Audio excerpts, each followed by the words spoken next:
Our next presenter is Dan Cox, and as he's coming down, this is where we switch gears a little bit and we start talking about some of the tools or how we're going to fund some of the change that was talked about in those last few presentations. So Dan is with the Manitoba Association of Watersheds, joined in 2020 as the project manager, brings 14 plus years of project management experience. His role within the organization is to oversee all the projects that the Manitoba Association of Watersheds administers on behalf of the watershed districts in Manitoba. And so he's going to talk about their role in funding change. So welcome here.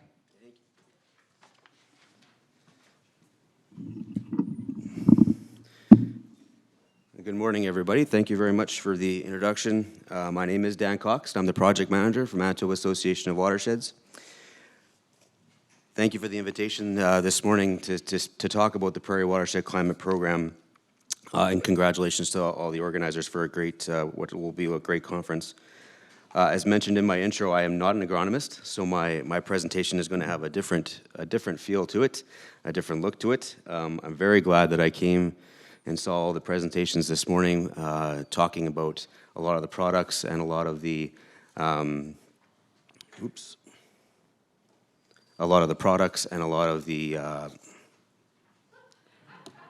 that is sensitive, wow. A lot of the products and a lot of the procedures or a lot of the things that farmers are trying to do on their land through this program.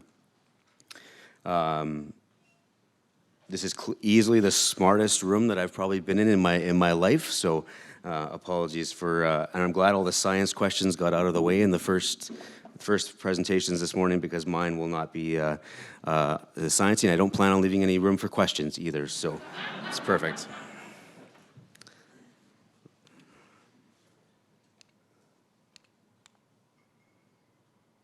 Perfect. I don't know if my boss is watching online, but just in case she is, and I don't do my job correctly, I have to give a little plug to who the Manitoba Association of Watersheds are.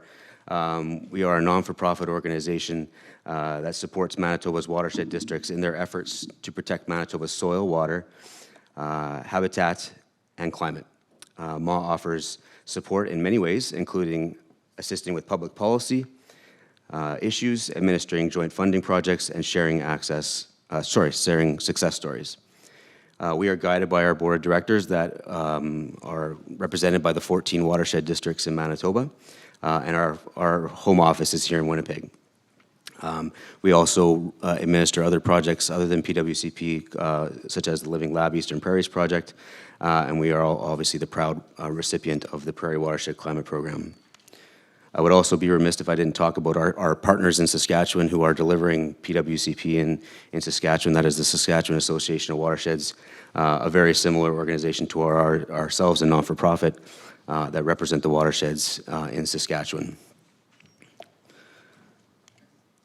So the Prairie Watershed Climate Program is what I'm here to talk about today, and it is funded through the Agricultural Climate Solutions On-Farm Climate Action Fund, which is a $200 million three-year fund from 2021 to 24 through Agriculture and Agri-Food Canada, which funds 12 different programs, PWCP being one such program, to support farmers in adopting beneficial management practices, many of which you've heard about today, that store carbon and reduce greenhouse gases, as well as provide other environmental benefits such as improved biodiversity and soil health.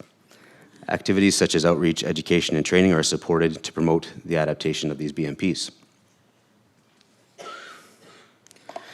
This is just a list of all the proponents that have received money through the On-Farm Climate Action Fund, and I've highlighted PWCP. As you can see, the Manitoba Association of Watersheds was the largest recipient of dollars to provide support in the areas of cover cropping, nitrogen management, and rotational grazing in Saskatchewan and Manitoba, and you'll hear a presentation from Canola Council after this in regards to their 4R Advantage program. So what is the Prairie Watershed Climate Program? It is led by the Manitoba Association of Watersheds and delivered by Manitoba's watershed districts and the Saskatchewan Association of Watersheds. This program provides up to $40 million in financial support to producers in Manitoba and Saskatchewan to accelerate their adoption and implementation of on-farm beneficial management practices. And all of the fact sheets and anything I'm talking about here today can be found at our website, the Manitoba Association of Watershed website, as well as the Saskatchewan Association of Watershed website. that is very small on my screen, so I'll read off. I'm not going to read off all of them, but they're some of the highlights of what the eligibility is, requirements. Some of the key things is that the projects must be either a new practice for a farmer or an expansion of that practice to new acres for that farmer. This is an eligibility requirement handed down or as part of the program from AAFC really early on. So we've had to deal with or just had discussions with farmers who've been doing practices for 10, 15, 20 years but aren't eligible for this program because they're an early adopter. So unfortunately we try to bring those farmers in as mentors and to help out, but this program is specifically about new producers, new to the practices and or new acres on their operation.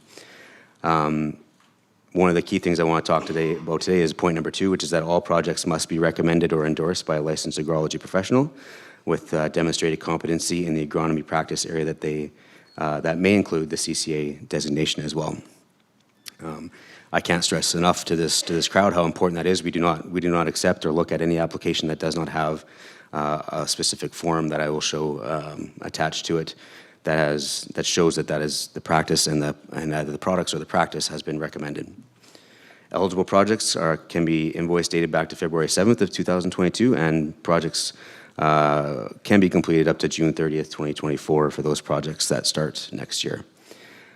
We require various levels of verification before we pay in terms of photo verification. Obviously, if projects have been completed this past spring and it's retroactive, we can't go back in time and get photographs that do not exist, so we do make some exceptions for this year. And farmers must contribute at least 15% of the total project cost as in-kind contributions. So a large majority of the offerings are an 85-15 cost share ratio. There is a max of $75,000 that any farmer or producer can receive, not just from us, but in total from any of the on-farm climate action fund programs that are out there. So, and they attest to that in their agreements that they sign that they will not be receiving more than that from all the entities combined. Plus, they also can't obviously get the same money from another entity to do the same project on their land. So, those are two of the main things. The application process is open. The intake is ongoing, and it will continue to go until the money is gone. And producers in Manitoba can apply through the watershed districts. So you can go to the Manitoba Association of Watershed website and get information on all the watershed districts and the map and locations of all the watershed districts. If a municipality is not part of a watershed district, reach out to that municipality and ask them to join and ask them to be part of the program. And we've had some great discussions with getting farmers to be part of that. So the professional assessment form is, this is what I really wanted to talk about today. All applications that we look at require this form, and it's a form that is endorsed by a licensed agrology professional with demonstrated competency in the agronomy practice that may include CCA designation. And it's executed, and this form must be executed and submitted with the application. The concept behind this is that so that the farmer has talked to somebody. They're not just throwing down any old seed. They're not just doing any old practice. They have talked to somebody. The professional assessment form is not a recommendation or guarantee of success. It is a guarantee that it is a practice that is suitable for our province and suitable for that farm. And that is what we're looking for, that the farmer has talked to somebody, talked to a professional to make sure what they're doing will be appropriate.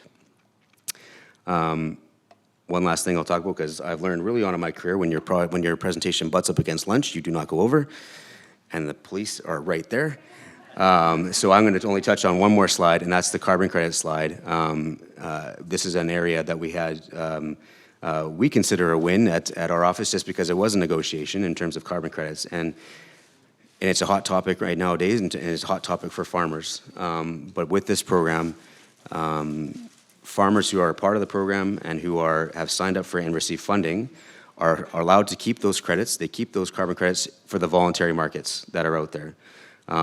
Any markets that are regulated, whether it be provincial, federal, those are kept by the Government of Canada, and only for those 2 years or any years that they receive funding. And so after the 2 years, if you continue the practice, those credits go back to the farmer. So those are the main things that I wanted to touch on today, and I didn't leave room for questions, which is perfect.